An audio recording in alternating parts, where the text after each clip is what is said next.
Alléluia. Que le nom du Seigneur soit béni. Je voulais partager quelques écritures avec vous.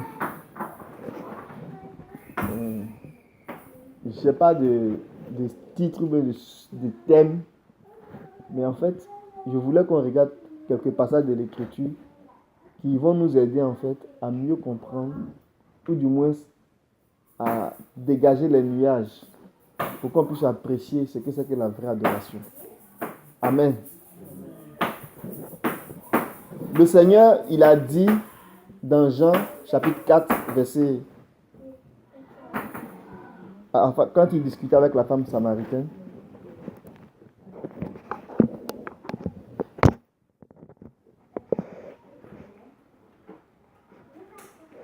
pour ceux qui vont faire la lecture, dans Jean chapitre 4, à partir du verset, peut-être 20.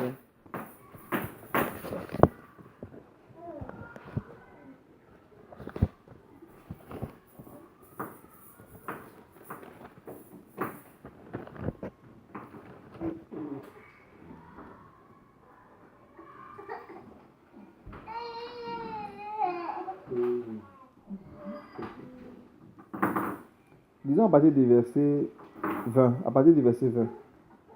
Nos pères ont adoré sur cette montagne. Vous dites que le lieu où il faut adorer est à Jérusalem. Jésus lui dit, femme, crois-moi, l'heure vient où ce ne sera ni sur cette montagne, ni à Jérusalem que vous adorerez. Vous adorez ce que vous ne connaissez pas. Nous adorons ce que nous connaissons, car le salut vient des Juifs. Mais l'heure vient, et c'est maintenant, où les vrais adorateurs adoreront le Père en esprit et en vérité, car quels sont les adorateurs que Dieu cherche. Amen. Amen. C'est vraiment important de saisir la pensée du Seigneur pendant qu'il discutait avec la femme samaritaine. C'est une samaritaine. Amen. Et on connaît l'histoire des Samaritains par rapport à l'adoration. Samarie a été un lieu de culte où on n'adorait pas Dieu comme Dieu voulait. Samarie était un lieu où on adorait de faux dieux. Et Samarie n'avait pas la révélation du vrai culte. Parce que où se trouvait le temple, c'était à Juda, c'était à Jérusalem, c'était pas en Samarie. Amen. Donc, Samarie ne pouvait pas enseigner l'adoration aux gens. Parce que l'adoration vient de Jérusalem. Le lieu de culte où on adore Dieu, là, c'est à Jérusalem. Et quand le Seigneur discutait de la sorte avec cette femme-là, la femme a dit au Seigneur que, mais vos parents ont adoré sur la montagne. Vos parents, ils ont adoré à Jérusalem dans le tabernacle. Vos parents, ils ont adoré Dieu en faisant des sacrifices. Vos parents, ils ont adoré Dieu en faisant cela. Mais le Seigneur est en train de dire à la femme que il y a un temps qui vient où il y a une adoration que Dieu désire. Ce ne sera pas comme par le passé. Il y a une nouvelle façon d'adorer Dieu. Il y a une manière d'adorer Dieu que Dieu veut. Donc Dieu est en train de chercher des adorateurs. Amen. Des vrais adorateurs. Dans d'autres versions, il y a la version française courante, on dit des gens qui adorent Dieu guidés par l'esprit et la vérité. Amen. Je vais vous lire ma version là. Je ne sais pas ceux qui ont cette version là.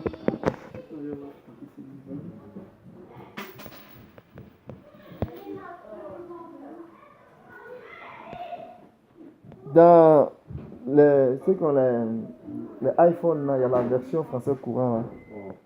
Je lis à partir du verset.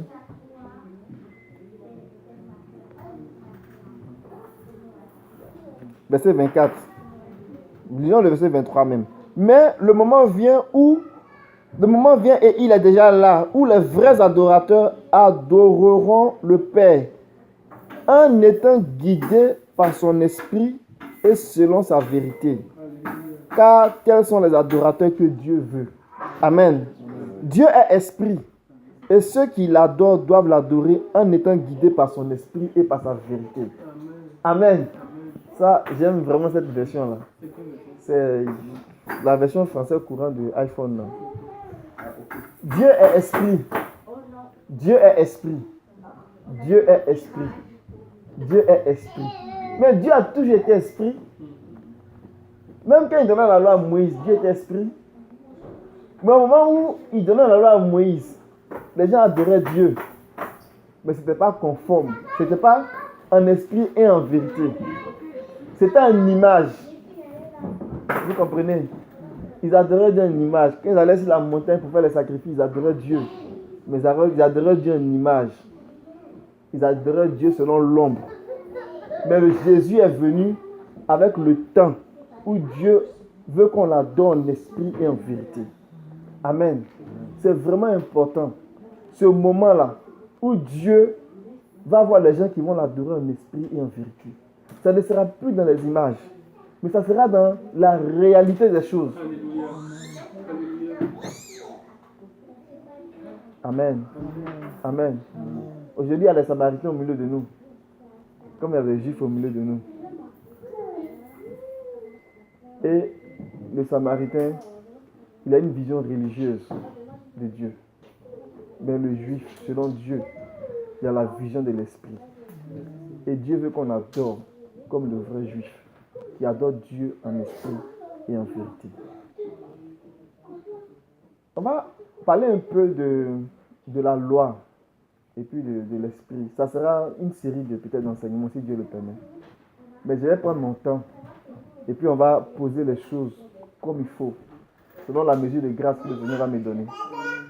Et on va commencer à regarder ce sujet-là progressivement pour que, à la fin de ces enseignements-là, que le Seigneur nous donne les éléments nécessaires qu'on doit voir, qu'on doit comprendre pour adorer Dieu en esprit et en vérité.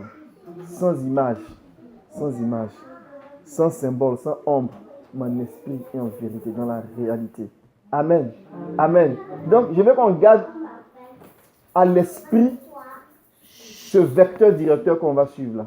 Adorer Dieu en esprit et en vérité. Donc, ça sera le but en fait.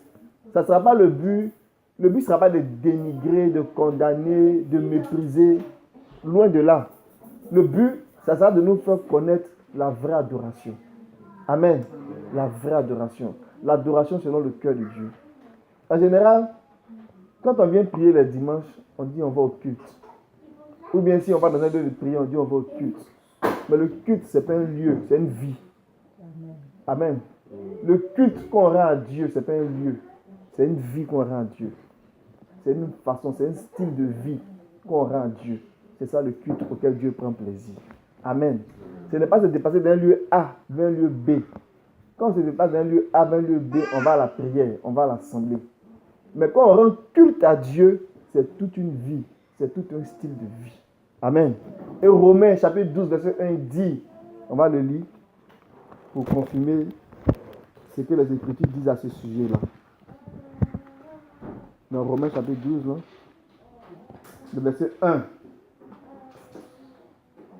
Je vous encourage donc, mes frères, au nom de toute la magnanimité de Dieu, à offrir votre corps comme un sacrifice vivant, saint et agréé de Dieu. Voilà quel sera pour vous le culte conforme à la parole. Amen. Amen. Voilà ce qui sera pour vous le culte conforme à la pensée de Dieu, à la parole de Dieu. C'est un style de vie. Se donner à Dieu, le don de soi, comme un sacrifice, comme un holocauste tout entier consumé. C'est ça que le culte agréable à Dieu. Quand on se donne à Dieu, quand on ne calcule pas, quand on se donne à Dieu totalement, quand on se donne à Dieu sans réserve, c'est ce culte-là que Dieu veut. Amen. Donc, que Dieu nous aide en levant de nos pensées le culte comme lieu de culte. Vous comprenez ce que je veux dire? En levant ça de notre pensée, servir Dieu, rendre un culte à Dieu, adorer sur la montagne, adorer Dieu, c'est un style de vie. C'est un style de vie. Devant les gens ou en absence des gens, la façon dont tu te tiens devant Dieu, C'est ça que Dieu veut. Amen. Amen. Mais pourquoi Dieu veut ça? Les gens qui vont pouvoir se tenir devant Dieu, ils auront la carrure pour parler à Dieu. Ils auront la carrure pour parler à Dieu. Si on est faible, on peut parler à Dieu, mais ça fait obstacle à nos prières. Mais quand on est dans la pensée de Dieu, quand on adore comme Dieu veut, quand on est des adorateurs de Dieu, et qu'on se tient devant Dieu, puis on parle, et on demande à Dieu des choses, on prie, Dieu entend nos prières. Ce n'est pas la même vitesse d'exaucement. Amen. Amen. Que Dieu nous fasse grâce. Qu'on comprenne ces choses-là, pour qu'on soit les adorateurs selon son cœur. Amen. Pour essayer d'aller un peu plus loin dans mes propos, je veux qu'on comprenne bien, en fait, en tant que chrétien, aujourd'hui, qui marche par l'esprit, de comprendre vraiment la loi. De comprendre la loi.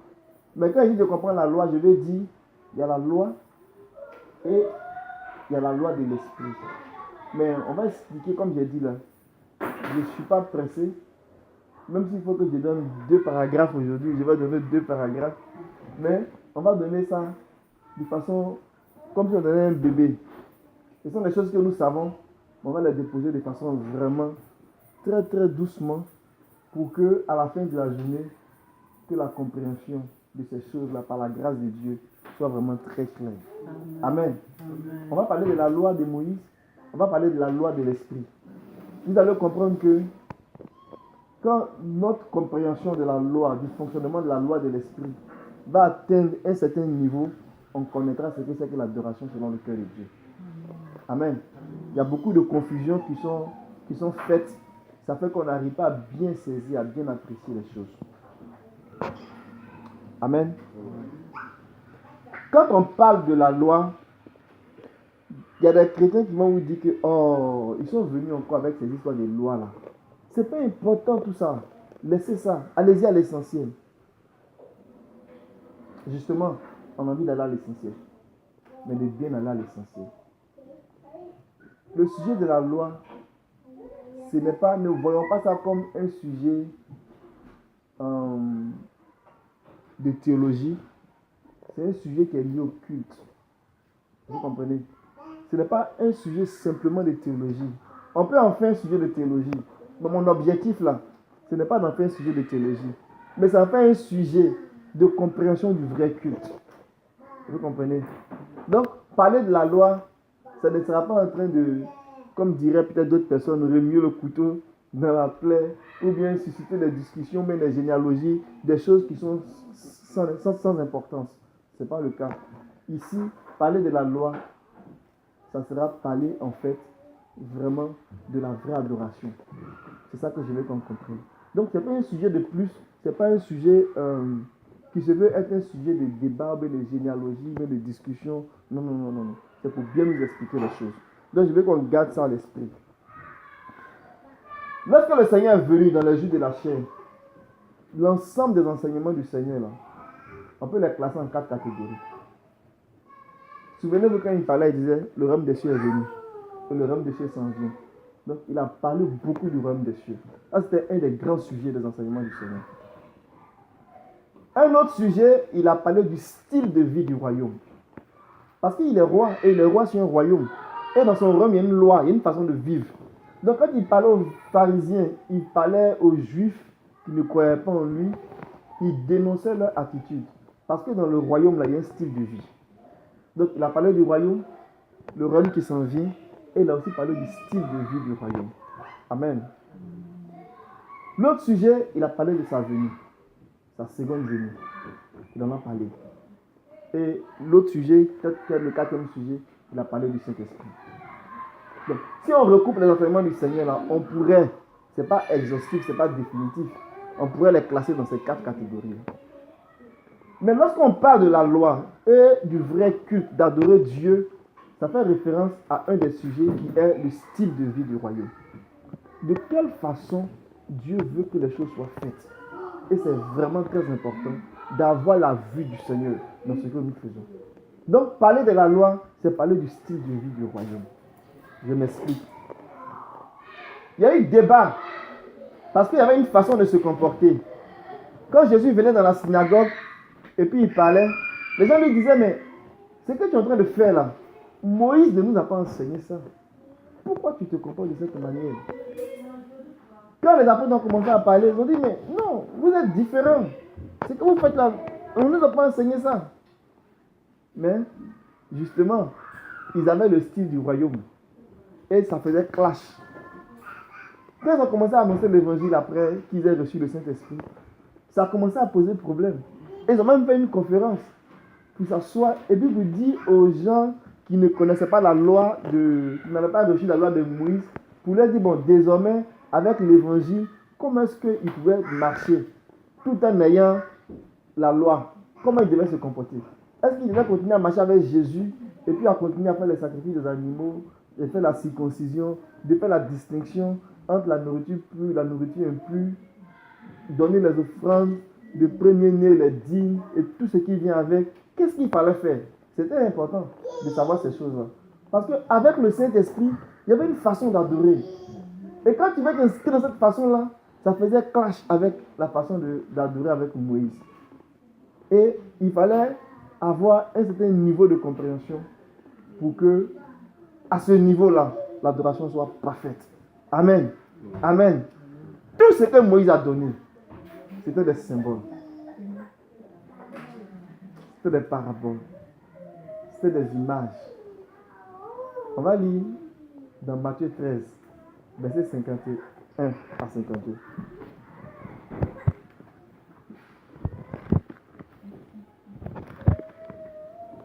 Si tu n'as pas... Tiens, c'est pris ça. On va lire ça dans ta version parole vivante. Matthieu, chapitre 13, verset 51 à 52. C'est dit qu'à toi, tu vas lire ça, tu vas lire pour toi après. Si quelqu'un a trouvé, il peut le lire.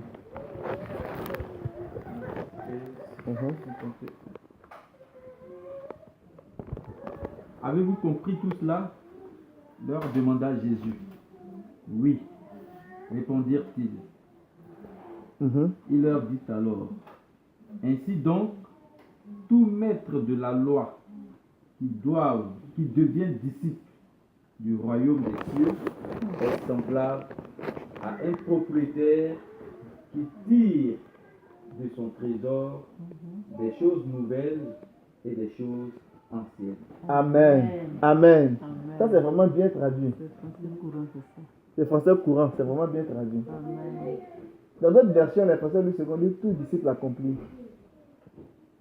Tout disciple accompli.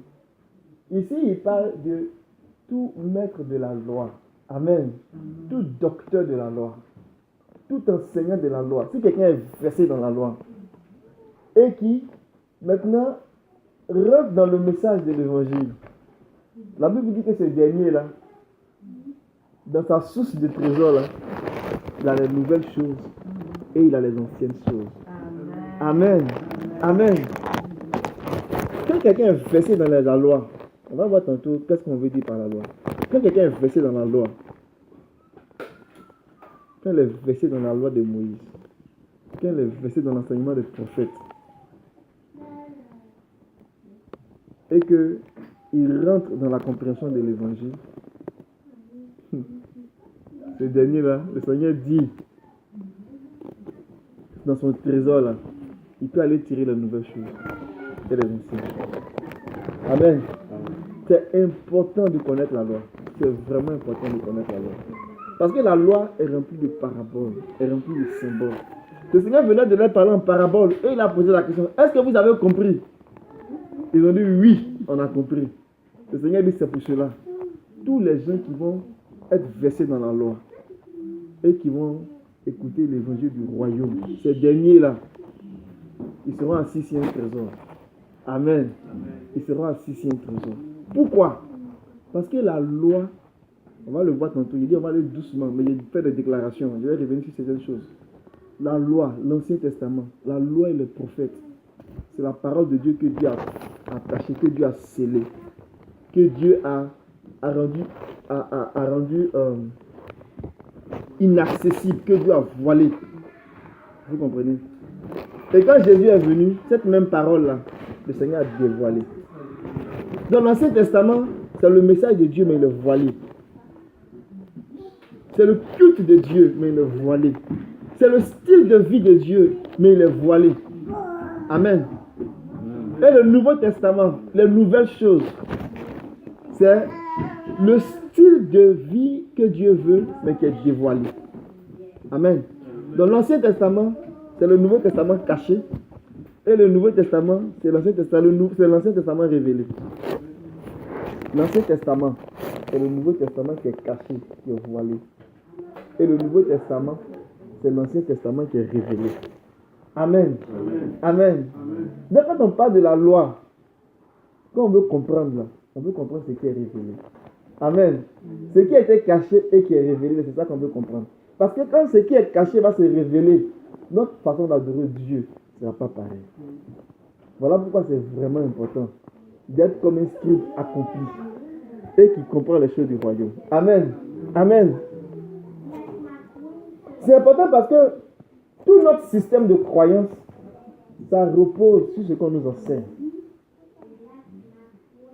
Si aujourd'hui on croit que Dieu est bon, on nous enseigne que Dieu est bon et qu'on reçoit cet enseignement, quand on va sortir dans toute notre façon de faire, on sera guidé par Dieu est bon.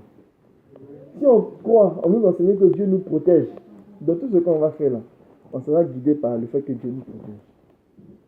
Notre foi en Dieu repose sur un enseignement. Et cet enseignement-là, il est conditionné par ce qu'on entend. Si on entend un Dieu qui nous pousse à un bois chaque jour pour nous frapper, on va adorer Dieu dans la crainte. Vous comprenez? On va adorer Dieu dans la crainte. Or, la Bible dit que l'amour qui est parfait, là, ça bannit la crainte. Vous comprenez? À l'inverse, si on entend un Dieu de la bondieuserie, oh Dieu est bon, c'est pas grave. Tu peux commettre adultère, c'est pas grave, il nous a pardonné nos péchés. Tu entends ça tous les jours, quand tu vas sortir, tu ne vas pas avoir la crainte de Dieu. Tu vas pécher facilement et puis ça va rien te dire. Vous comprenez? Mais à l'autre côté, si tu entends que il faut adorer Dieu dans la crainte, dans le respect, avec tremblement, tu entends ça tous les jours, quand tu vas sortir, tu seras confronté devant les situations, tu auras une crainte de Dieu. Tu vas même respirer la crainte de Dieu. Amen. Donc, ce que nous entendons là, ce que nous croyons, ça repose sur l'enseignement qu'on reçoit. Donc, notre système de croyance là, il est un tabouret. C'est l'enseignement. Moi, je suis responsable de ce que je vous dis devant le Seigneur. Mais vous êtes responsable de ce que vous entendez. Amen. Donc, ceux qui écoutent là, ils sont responsables de ce qu'ils entendent. C'est pour cela qu'ils doivent avoir le comportement des Béréens. Les Béréens, quand Paul finissait de parler, ils vont chez eux et puis ils fouillent dans les Écritures. Tout ce que Paul a dit, c'est conforme. Amen. N'ajoutons pas foi à tout esprit. N'ajoutons pas foi à tout enseignement. Éprouvons les enseignements s'ils viennent de Dieu. Pas pour se jouer les gens qui font les querelles, mais parce que ta croyance va dépendre de ce que tu as reçu. Amen. C'est vraiment très important. Là, je n'ai pas encore commencé le message. Je viens de faire l'introduction, mais je vous dis, ce n'est pas grave. Même si aujourd'hui, j'ai fait seulement l'introduction, ce n'est pas grave. Mais, avec le temps, le Seigneur va nous consolider ces enseignements dans notre cœur. Et puis, on va connaître ce que c'est que la vraie adoration. Donc, ne vous occupez pas de... à quel moment on va commencer? Il a déjà commencé, mais pas on va commencer. Mais ce n'est pas grave. C'est pas grave. Même si on fait que l'introduction aujourd'hui, ce n'est pas grave. Amen. Lorsqu'on commence à parler de la loi, de l'attitude du chrétien face à la loi, il y a 4 catégories. On peut diviser en 4 catégories l'attitude des gens. C'est-à-dire quand on prend le groupe des croyants, les gens qui croient en Dieu, là, et qu'on commence à leur parler de l'enseignement sur la loi, quelle attitude on doit avoir vis-à-vis de la loi, il y a 4 groupes de personnes. Le premier groupe de personnes qu'on va trouver, ils vont dire la loi c'est la parole de Dieu, un point, un trait. Il n'y a pas de discussion. Il faut obéir à la parole de Dieu. Ça veut dire, ce que je vois, c'est ce que je fais. Ne sont pas d'expliquer, c'est la loi, c'est rentrer ici, c'est sortir ici, c'est Dieu. On s'arrête là, on écoute et on obéit à Dieu. Amen. Mais si on prend les choses comme ça, on aura un problème. On aurait un problème parce que la Bible dit, l'homme ne vivra pas seulement de pain, mais de toute parole qui sort de la bouche de Dieu. Pas qui est sorti, qui sort de la bouche de Dieu. Amen. La parole au présent, qui sort de la bouche de Dieu. La parole du temps convenable. Pourquoi j'ai dit ça? Dans Deutéronome 22, on va peut-être lire ça.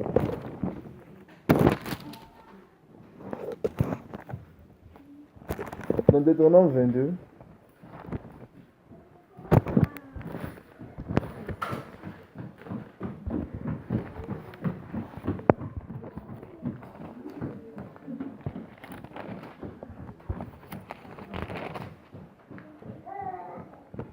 à partir du verset 5.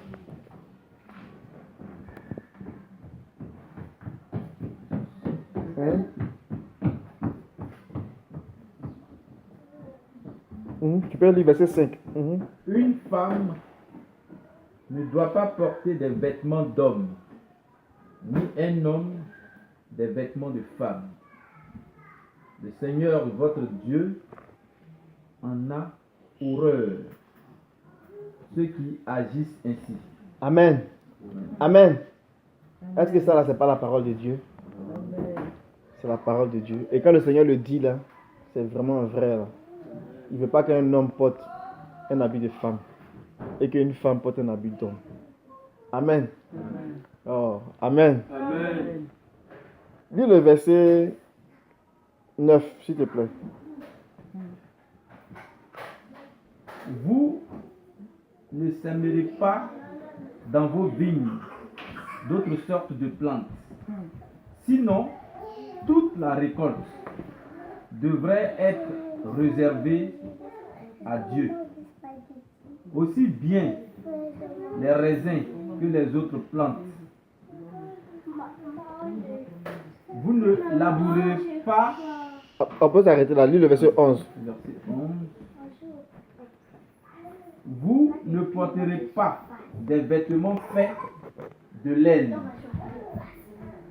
et de lin tissés ensemble. Amen. Amen. Amen. Amen. Que le Seigneur soit béni. Amen. On peut lire tout le verset, tout le chapitre, et puis vous allez voir qu'il y a beaucoup d'enseignements qui ont été donnés ici, souvent de recommandations. Le point que je voulais amener ici, c'est que il y a des choses, si on veut les faire à la lettre, on ne pourra pas suivre. Parce que des fois, il disait, vous ne porterez pas des habits qui sont faits avec des laines ou des lins. Bon, ça veut dire qu'on ne peut plus porter les nzassa. Sylvie ne peut pas rire parce que je ne sais pas ce que c'est que nzassa.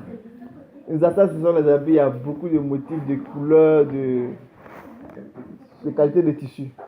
Mais ce n'est pas ce que le Seigneur veut dire. Mais si on prend ça à la lettre, on aurait un problème.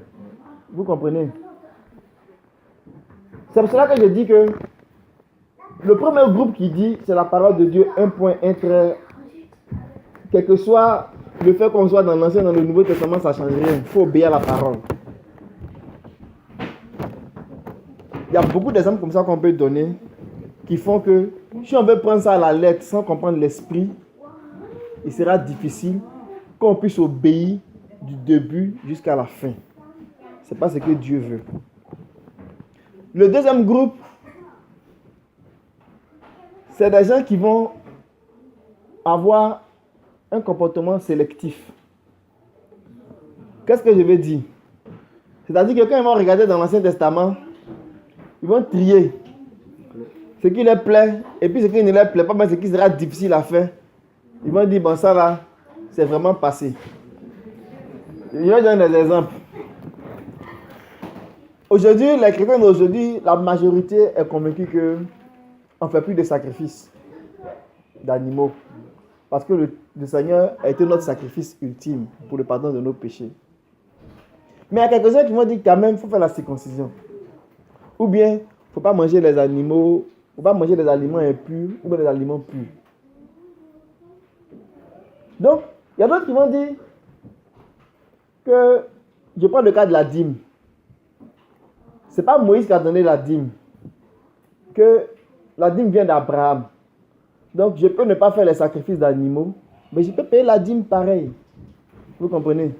Donc dans l'Ancien Testament, les gens peuvent aller chercher ce qui les plaît ou bien faire des choix, avoir une approche sélective.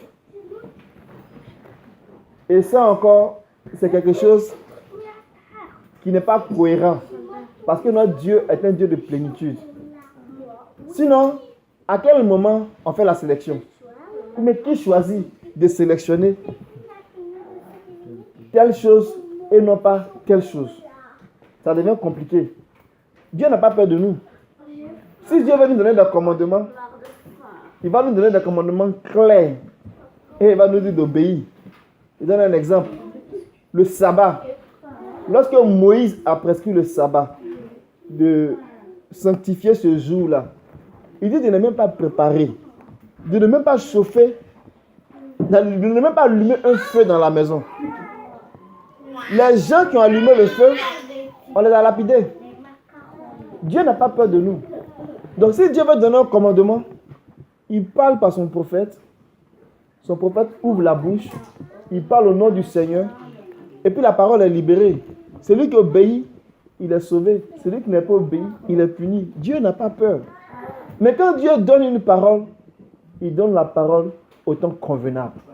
Vous comprenez? Donc ce deuxième groupe-là, ceux qui font la sélection, ceux qui ont une approche sélective là, ils doivent revoir leur approche. Parce que l'approche doit être une plénitude, ça doit être un tout. Le troisième groupe, c'est les gens qui disent que tout ce qui s'est fait avant Jésus est passé. C'est les gens de la grâce.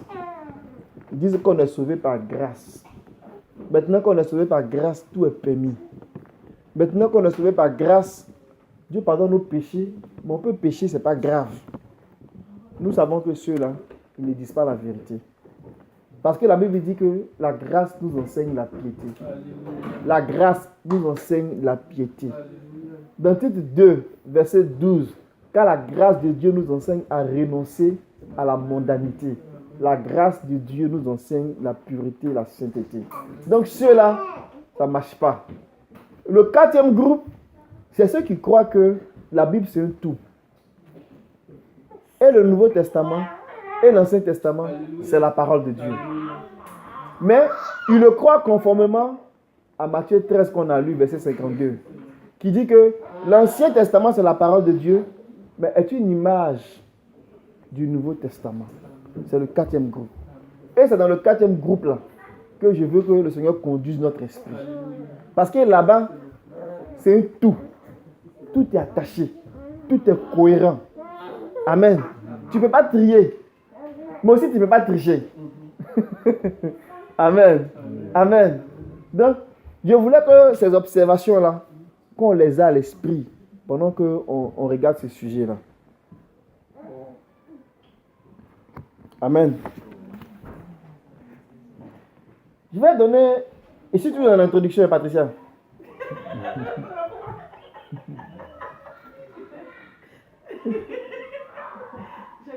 Tu as compris?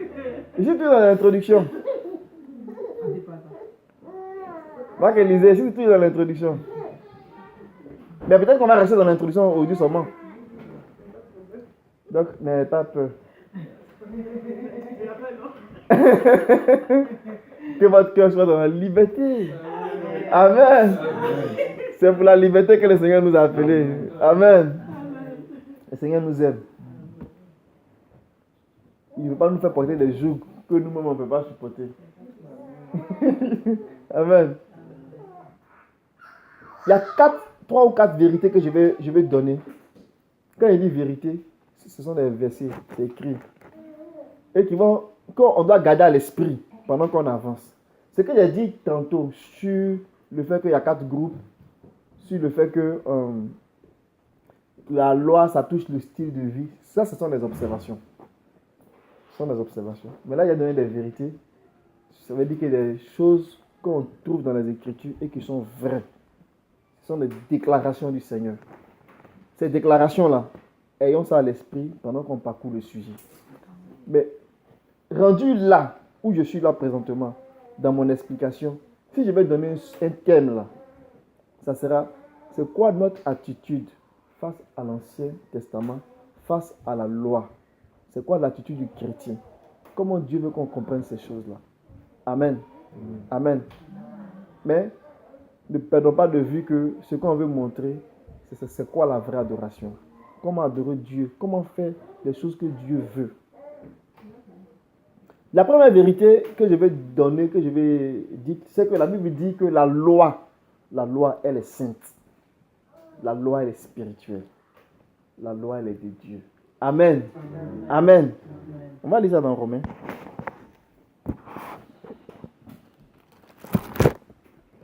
Donc, il ne faudrait pas qu'on dise après, non, c'est ça que la loi, non, la loi est de Dieu. La loi, elle est spirituelle. Amen. Elle est de Dieu, elle est spirituelle. Donc, on ne condamne pas la loi, mais on situe la loi dans le plan de Dieu. Amen. Dans Romains, chapitre 7,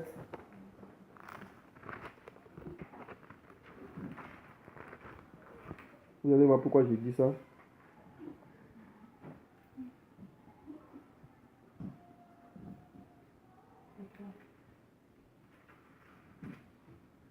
On touche le verset 12. C'est ça. Celui qui a trouvé peut lire. Verset 12. Ainsi, la loi elle-même est sainte et le commandement est saint. Amen. Juste et bon. Amen. La loi est sainte.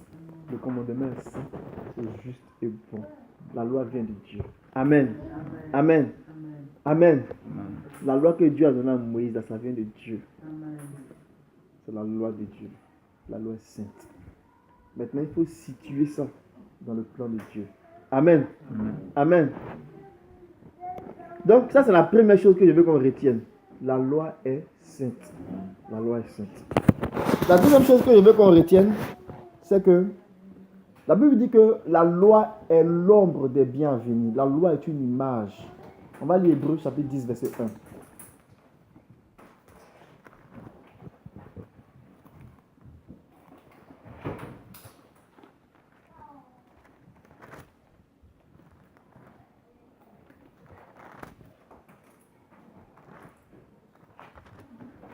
Hébreux 10, le verset 1. En effet, Oui.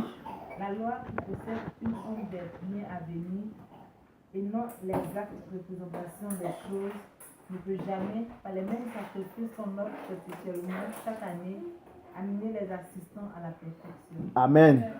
Donc la loi, elle possède des biens, elle possède une ombre des biens à venir. La loi est une image. Ça, il faut qu'on garde ça à l'esprit. La loi est spirituelle, la loi est de Dieu, la loi est sainte, mais elle est une image aussi. Amen. Elle est une ombre. Elle possède l'ombre des biens à venir. Amen. La réalité se trouve en Christ. La réalité de la loi, là, se trouve en Christ. Donc la loi est une ombre. Amen. Il y a des gens qui vont discuter pour dire que non, la loi, ce n'est pas une ombre, c'est vraiment la loi de Dieu. Les Écritures disent clairement que la loi est une ombre. Amen. La loi est une ombre. La loi est une ombre. La réalité est en Christ. Quand Moïse prescrivait le sabbat, c'était une ombre du repos. Le vrai repos, il est en Jésus. Amen. Quand Moïse prescrivait la circoncision, c'était une ombre. La vraie circoncision, là, elle est en Christ. Amen. C'est la circoncision de cœur. D'ailleurs, ce n'est même pas Moïse qui a prescrit la circoncision.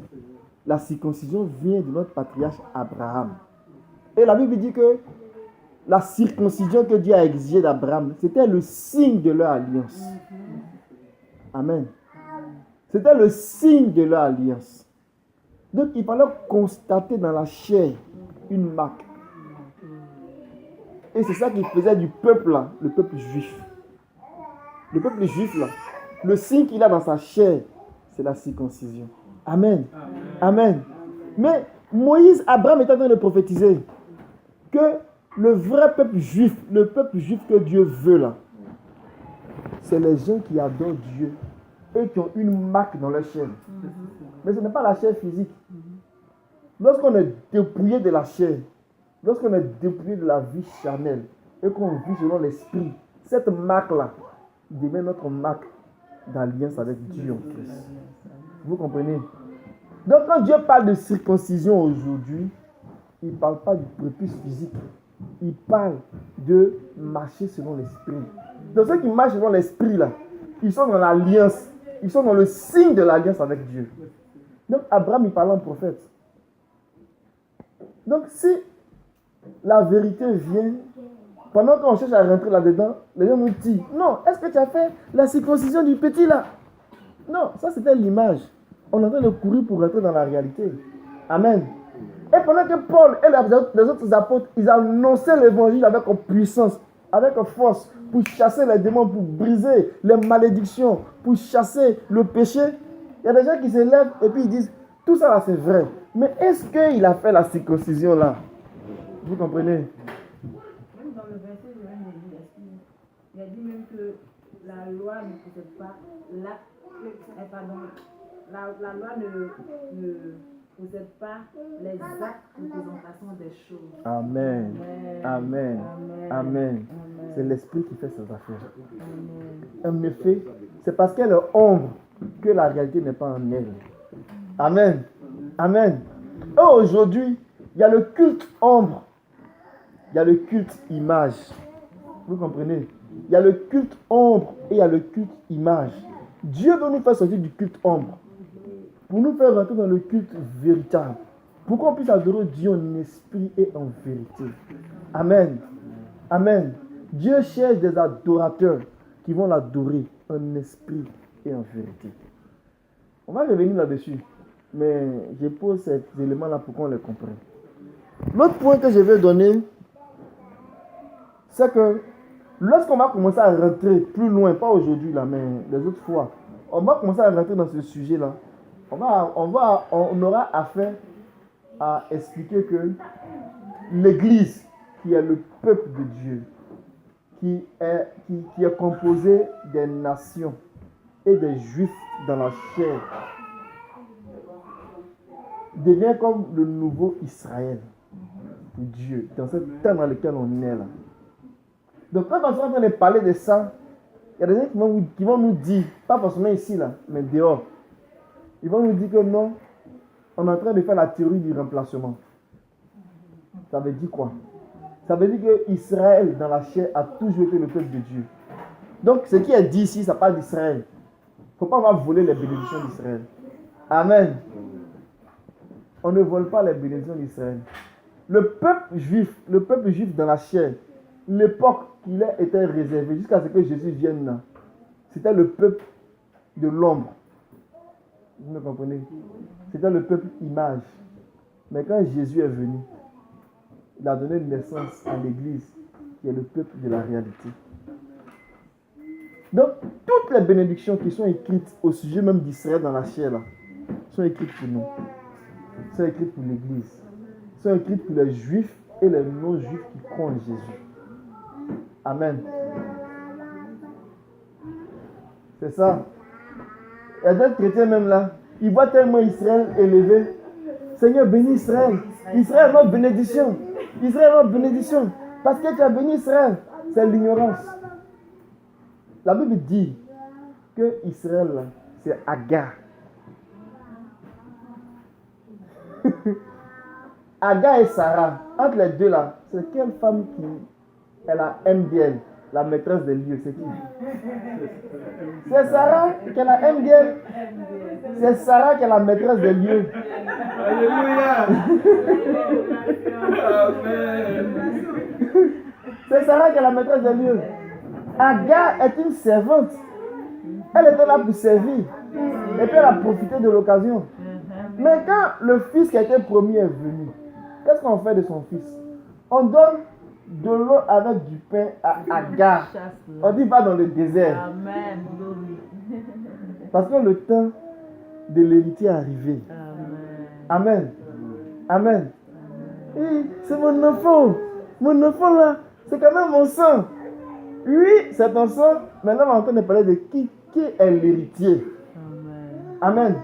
Je vais vous donner un verset. dans Genèse 25,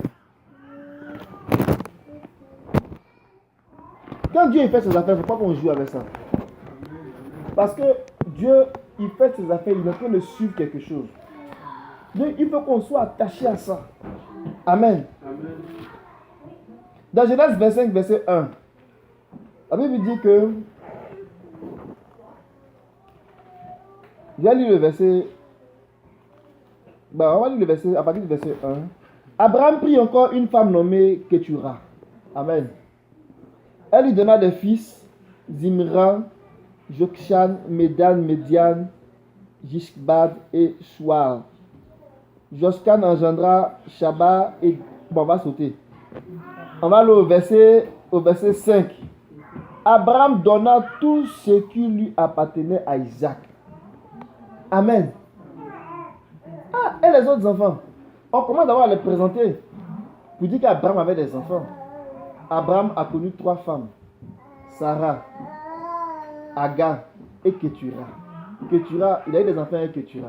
Après la mort de Sarah. Il a eu un enfant avec Agar.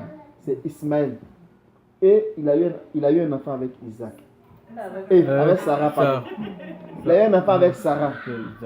Au moment où Dieu faisait la promesse là, les 2 dernières là, elles n'étaient même pas là.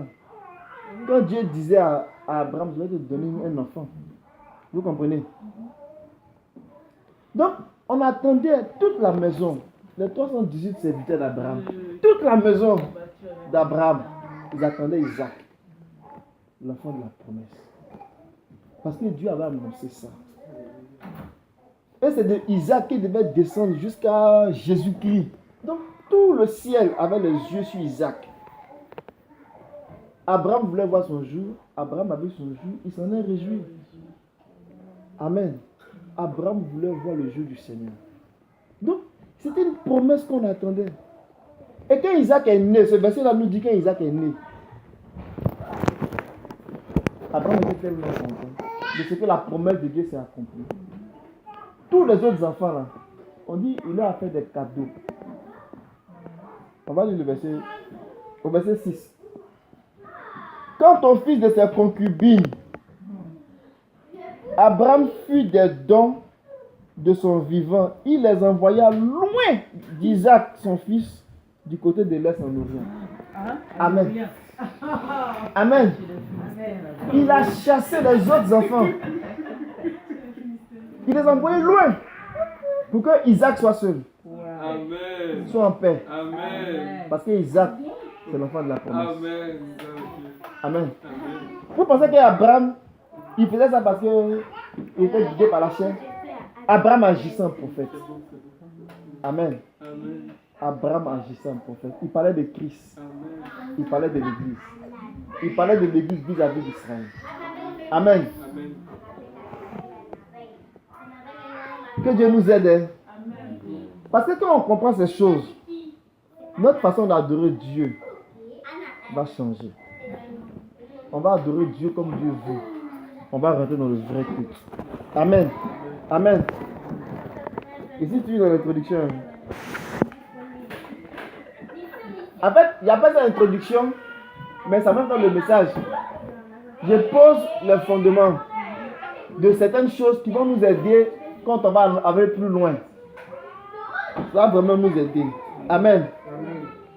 La dernière vérité que je veux peut-être établir avant d'aller plus loin,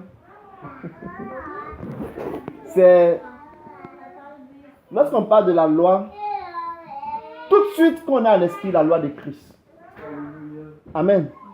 Parce qu'il y a la loi de Christ aussi qui est là. Et il y a la loi de Moïse qui est là. Il faut distinguer ces deux-là.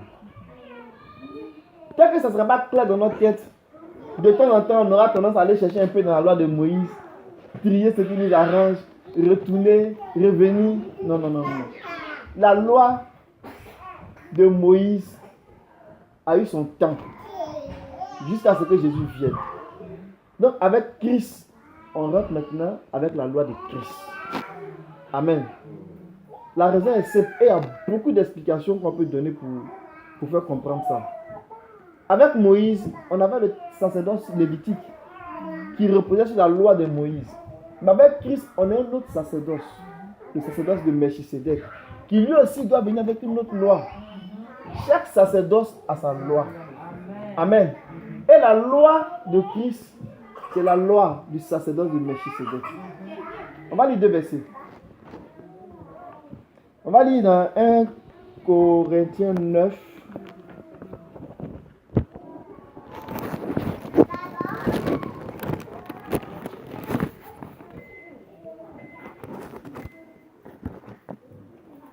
Corinthiens 9, verset 21.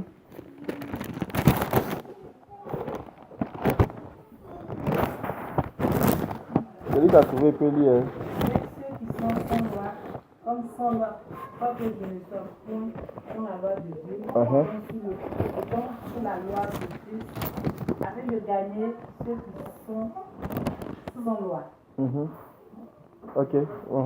J'ai été fait avec les faibles, afin de gagner les faibles. Oui. Je me suis fait tout à tous, afin d'en sauver de toute manière quelques-uns. Je fais tout à cause de l'évangile, afin d'y avoir part. Savez-vous pas que ceux qui courent... C'est bon, on peut s'arrêter là. Amen. Afin d'avoir part. Donc, dans le verset 21 là, c'est que ça n'apparaît pas clairement. Le verset 26 apparaît clairement. Il dit, je suis lié par la loi du Christ. Amen. Donc, il parle de, regardez bien, avec les 100 lois, comme un sans loi, afin de gagner les 100 lois. Et pourtant, je ne suis pas un sans loi, mais je suis un lié par la loi du Christ. Amen. Les nations qui n'ont pas connu la loi, ils sont sans loi. Israël qui a reçu la loi avec la loi. Et l'Église. L'Église n'est pas sans loi, mais n'est pas aussi avec la loi de Moïse, mais avec la loi de Christ. Vous comprenez ces choses-là? Donc, avec l'Église, c'est la loi de Christ. Amen. Donc, si quelqu'un nous dit de faire quelque chose, n'ayez pas peur. La seule chose qui doit vous animer, c'est de dire, est-ce que cette chose-là appartient à la loi de Christ? Vous comprenez? Si c'est qu'on nous demande de faire, si un comportement nous est demandé, vérifions si ça appartient à la loi de Christ. Vous comprenez? Parce qu'il y a moyen de le savoir. Parce que c'est à ça qu'on est appelé. Et c'est la loi de l'Esprit, la loi de Christ. Amen. Amen. Amen. La prochaine fois, si Dieu me fait la grâce de continuer là-dessus, on va parler de la loi et les prophètes. Pour comprendre, en fait, l'Ancien Testament, là, ça regroupe quoi en fait? La loi et les prophètes. Pour pouvoir bien comprendre c'est quoi la loi en fait. Et comprendre aussi la période de la loi. C'est-à-dire la loi a commencé quand? Et la loi, entre griffes, a fini quand? Vous comprenez? Mais la loi même, ça veut dire quoi? C'est là que je vais m'arrêter. Si on fait quelques recherches dans le dictionnaire Strong, on a plusieurs définitions qu'on peut donner à la loi. Il y a 3 en général définitions qui sont utilisées pour exprimer le mot loi. On ne va pas faire trop la théologie, là, mais je vais vous donner les grandes idées. Je ne sais pas si je prononce bien, là, vous me direz. Il y a le terme def, c'est un terme hébreu. Quand on parle de loi par rapport à ce terme-là, on parle de la loi comme un ordre, comme un décret. Amen. On peut le lire dans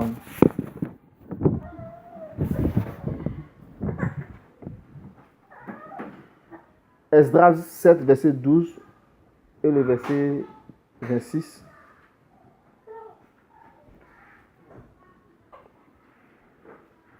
Donc, il y a 3 termes pour signifier la loi dans le dictionnaire Strong.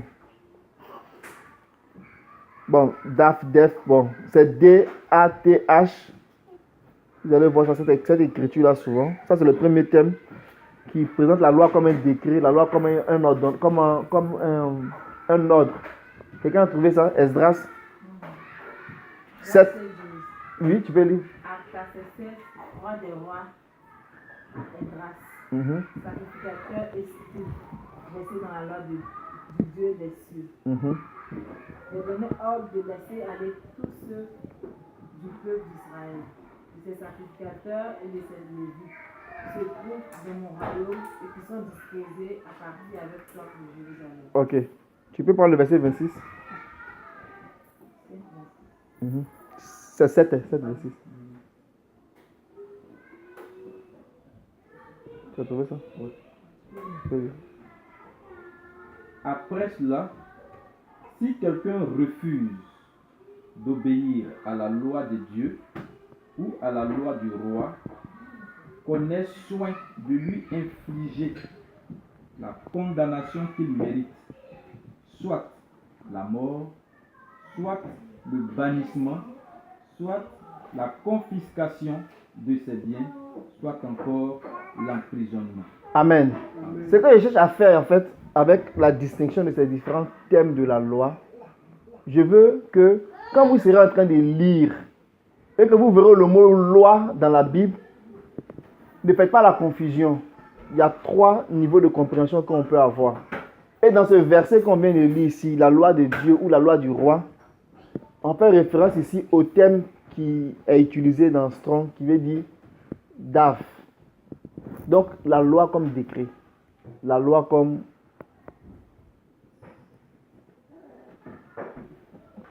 un ordre. Amen. Genèse 26, verset 5. Ici, on va parler aussi de la loi. Genèse 26, verset 5. Parce qu'Abraham a obéi à ma voix et qu'il a observé mes ordres, mes commandements, mes statuts et mes lois. Amen. Vous voyez ici, Abraham a obéi à mes ordres, mes commandements, mes statuts et mes lois. Mais au moment où Abraham observait, là, la loi n'avait pas été donnée à Moïse en tant que tel. Vous comprenez? Mais là, on parlait de loi. Mais le terme loi ici qui est utilisé dans le dictionnaire Strong, c'est mitzvah, qui donne la loi comme un ordre, comme un comportement, comme un commandement.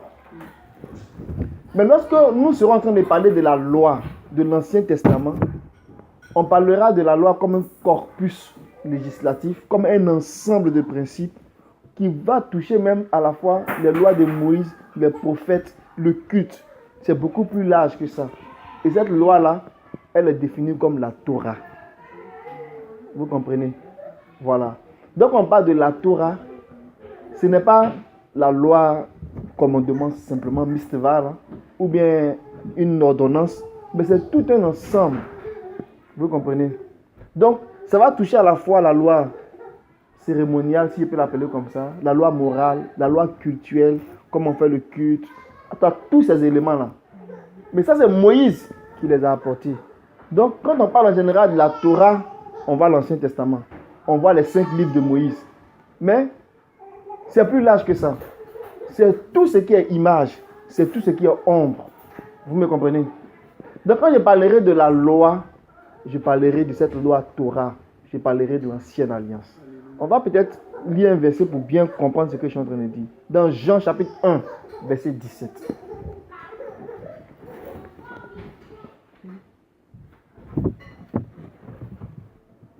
Puis je vais m'arrêter là. Les enfants commencent à avoir faim, même les grains. Quand la loi a été donnée par Moïse, la grâce et la vérité sont venues par Jésus. Amen. La loi a été donnée par Moïse.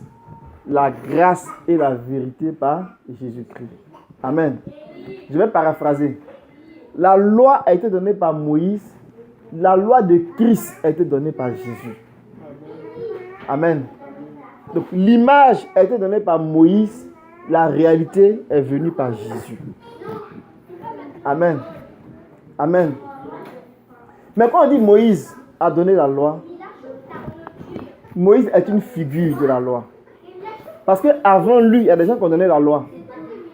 Je vais donner des exemples, mais quand on va revenir là-dessus, on va prendre les versets. On a tout le temps. Donc on va prendre les versets et on va bien expliquer.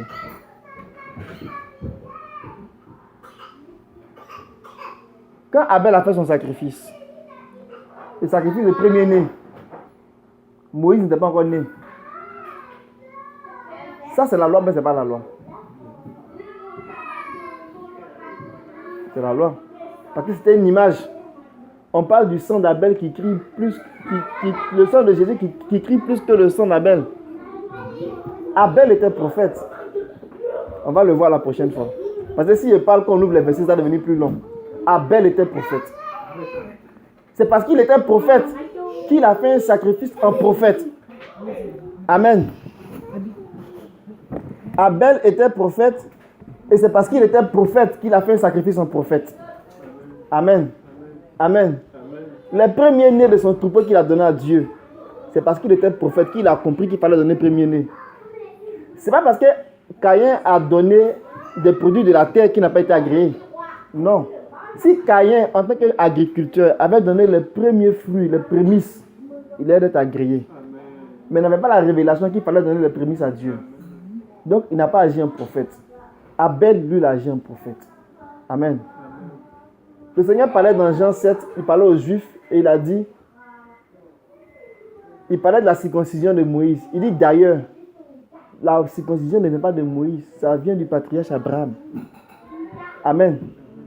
Mais on dit Moïse a donné la loi, Moïse a donné la circoncision. Mais la circoncision vient d'Abraham, ça ne vient pas de Moïse. Vous comprenez? C'est pour cela que quand on parle de la loi, c'est plus fort que Moïse. Moïse dans la chair. Pas Moïse en tant que figure de l'ancienne alliance. Amen. Moïse a prescrit de ne pas manger des animaux étouffés et de ne pas manger le sang ou boire le sang des animaux. Moïse a prescrit ça. Mais ça ne vient pas de lui. Depuis Noé, les Écritures en parlent. Amen. Amen. C'est depuis Noé qu'on a commencé à parler de la séparation des animaux purs et des animaux impurs. Mais Moïse, il en parle. La Bible dit dans Psaume 105, on va revenir là-dessus. Je suis en train de fermer ce chapitre-là aujourd'hui. Dans Psaume 105, il dit l'alliance qu'il a traitée avec nos pères, avec Abraham. Il les a érigés en alliance. Il les a érigés en ordonnance, en loi pour Israël. Amen.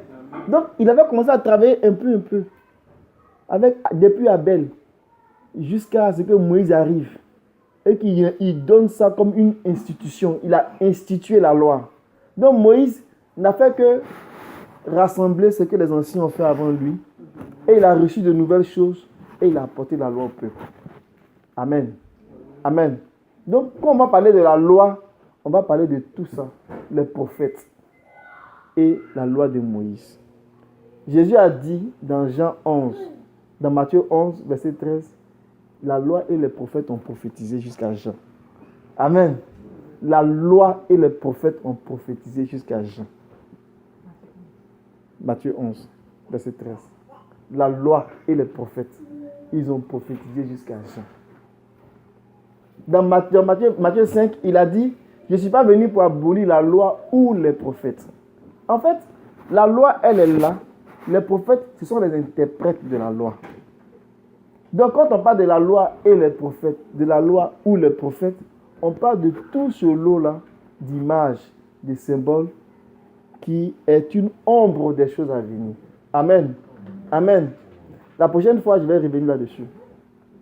On va comprendre bien la loi et les prophètes, la loi ou les prophètes. On va comprendre ça bien pour situer la période de longueur de la loi et pour comprendre bien que la loi a un terminus. En termes d'image, là, la loi devait s'arrêter quelque part pour enlever maintenant le voile sur la vérité. Amen. Parce que si ça continue tout le temps, on ne peut pas comprendre le message. Donc, à un moment donné, Dieu a dit maintenant la loi, tu t'arrêtes là, on va enlever le voile. Tu as longtemps voilé les choses. Vous comprenez? Tu as longtemps voilé les choses et mon peuple ne comprend pas toujours. Donc maintenant tu t'arrêtes là, je vais enlever le voile. On va continuer la route. Amen. Et c'est quand le Seigneur Jésus est venu, le Seigneur a enlevé le voile de la loi et puis on a commencé à comprendre un peu plus où est-ce qu'on s'en va avec lui. Je vais m'arrêter là pour aujourd'hui et que le Seigneur vraiment bénisse sa parole. Que le Seigneur nous aide et que ces choses-là, quand elles vont venir s'établir en nous, Qu'elle soit établie